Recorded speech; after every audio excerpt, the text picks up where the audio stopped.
এরকম গোটা গোটাই থাকবে।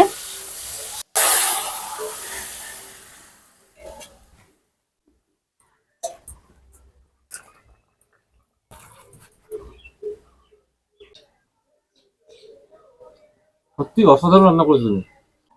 তো তোমাদের দেখাচ্ছি আমি। হুম, মনে হচ্ছে যেন রসগোল্লা খাচ্ছি, রসগোল্লা।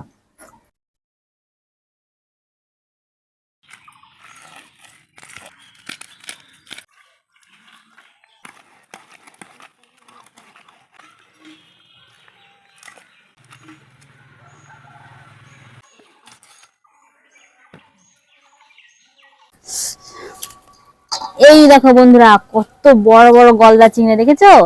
আর এই গাবলার ভিতরে আছে, এটা হচ্ছে গ্লাস কাপ। মাছটা খুব বড় ছিল, 2-3 কিলো তো হবেই।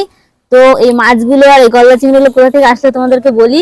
এই আমার বাবা এসছে আর ভাই এসছে, এই মাছগুলো সব নিয়ে এসছে, আর মা কেটে কুটে দিয়েছে যেন মেয়ের কষ্ট না হয়।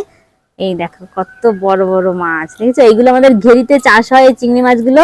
এগুলো জালতে ধরিনি, এগুলো হাত দিয়ে দিয়ে ধরে নিয়ে এসছে। আর আনতে আনতেই মরে গেছে, আর একটা জ্যান্ত ছিল, আমি এই যে বালতির ভিতরে রেখে দিয়েছি। এই যে এই দেখো, এই দেখো, এই দেখো, এই দেখো, এই দেখো, এই দেখো হাঁটছে। ও মাটিতেও হাঁটতে পারে?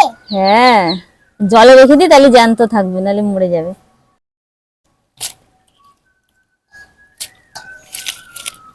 আর এইগুলো হচ্ছে এই বছরের চিংড়ি মাছ। এগুলো 2 বছরের বয়স হতো চিংড়ি মাছগুলোর, তাহলে ঠ্যাংগুলো আরো মোটা হতো, আরো বড় হতো, আর এর ভিতরে শ্বাস থাকতো, আরো খেতে আরো বেশি ভালো লাগতো। এখানে অনেক মাছ আছে, আমি যে মাছগুলো রান্না করব সেগুলো আমি আলাদা গামলায় তুলে নেব। এই যে এই পেটিগুলো রান্না করব। দেখো এর মধ্যে তেল ভর্তি, এই মাছটা যার পাতে পড়বে না, আহা।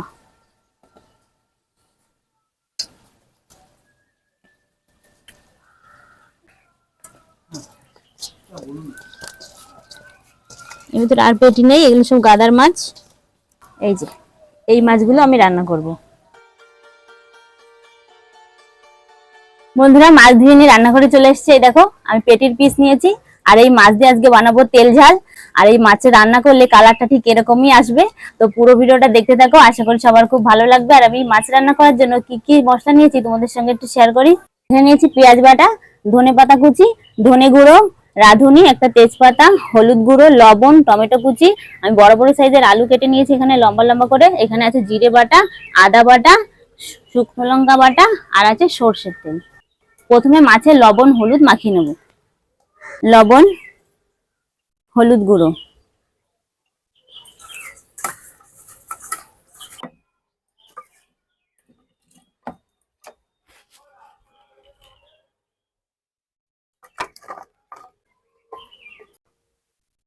উনুন ধরিয়ে নিয়েছি, কড়াই বসিয়ে দেবো। এখন ওই মাছগুলো ভেজে নেব।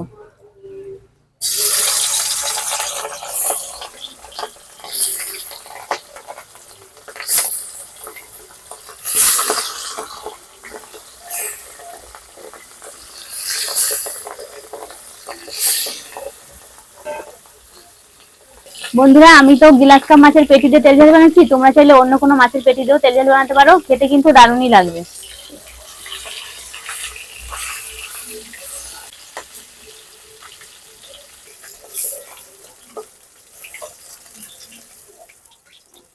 মাছ ভাজা তেলের ভিতরে আলুগুলো ভেজে নেব। লবণ, হলুদ গুঁড়ো, এখন আলুগুলো একটু লাল লাল করে ভেজে নেব।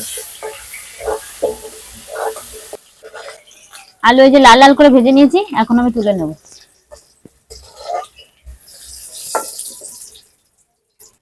গ্রেট করা পেঁয়াজ দিয়ে দেবো।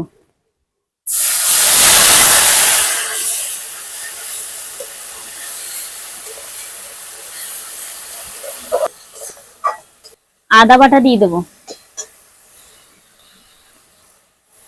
আদার কাঁচা গন্ধ যাওয়া অবধি আমি ভালো করে ভেজে নেব। আদা পেঁয়াজের কাঁচা গন্ধ চলে গেছে, আমি এখন দিয়ে দেবো জিরে বাটা, ধনে গুঁড়ো, শুকনো লঙ্কা বাটা, হলুদ গুঁড়ো, লবণ। আর মশলা খুব ভালো করে আমি কষিয়ে নেব। আমি হালকা একটু জল দিয়ে দেবো যাতে মশলা পুড়ে না যায়।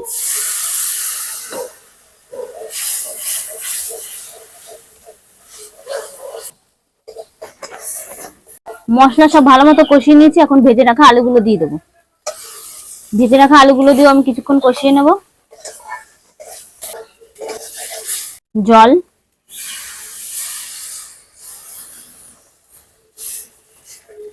আমি আরেকটুখানি জল দেব। আর আলুগুলো সিদ্ধ করার জন্য আমি চাপা দিয়ে দেবো। আমি চাপাটা খুলে নেব, চেক করে দেখে নেবো আলু গলেছে কিনা।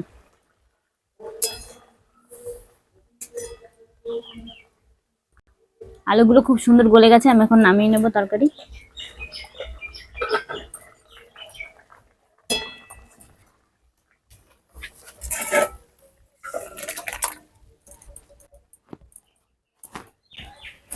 সর্ষের তেল,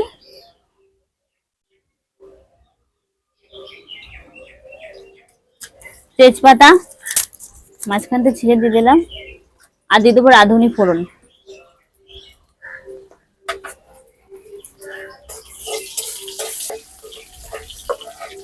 টমেটো কুচি দিয়ে দেবো।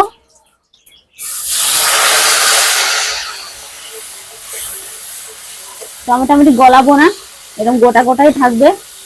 এই তরকারিটা ঢেলে দেবো।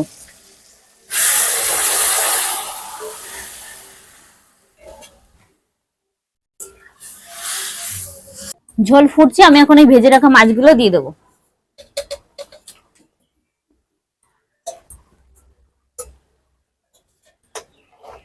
আমি কিন্তু আজকে ডবল সম্বরা দিয়ে তরকারিটা রান্না করলাম, এতে স্বাদ হবে দ্বিগুণ। তোমরা একবার হলেও বাড়ি এভাবে রান্না করে দেখো, টেস্ট আরো বেশি আসবে তরকারিতে।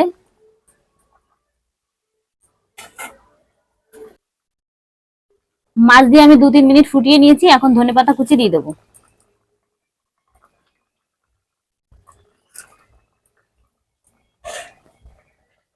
বন্ধুরা, গ্লাস কাপ মাছের তেল ঝাল রেডি হয়ে গেছে, আমি এখন নামিয়ে নেব।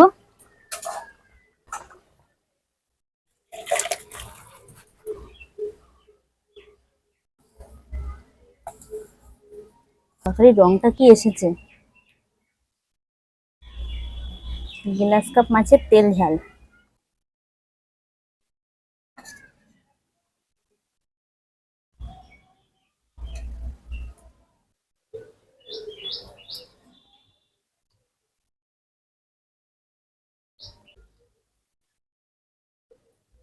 অসাধারণ অসাধারণ।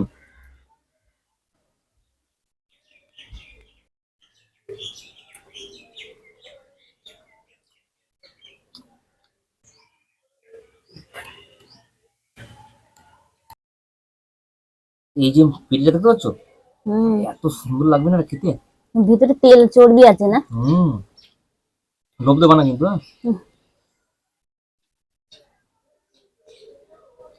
সত্যি অসাধারণ রান্না করেছো তুমি, তোমার রান্নার জবাব নেই। বন্ধুরা, কাতলা মাছ হোক, রুই মাছ হোক, আর গ্লাস কাপ হোক, যত বড় মাছ হবে অত ওই মাছের পেটিগুলো খেতে সেই লাগবে, মানে অসাধারণ থেকে ওপরে। যেমনি এই পেটিটা, এই যে দেখতে পাচ্ছ এই পেটিটা, এই পুরোটাই তেল, এটা পুরোটাই তেল। দেখো এটা খেতে যা লাগবে না, তো তোমাদের দেখাচ্ছি আমি। মনে হচ্ছে যেন রসগোল্লা খাচ্ছি, রসগোল্লা। তো বন্ধুরা, কেমন লাগলো এই রেসিপিটা অবশ্যই বলো। তো বন্ধুরা, আজকে এখানে শেষ করছি।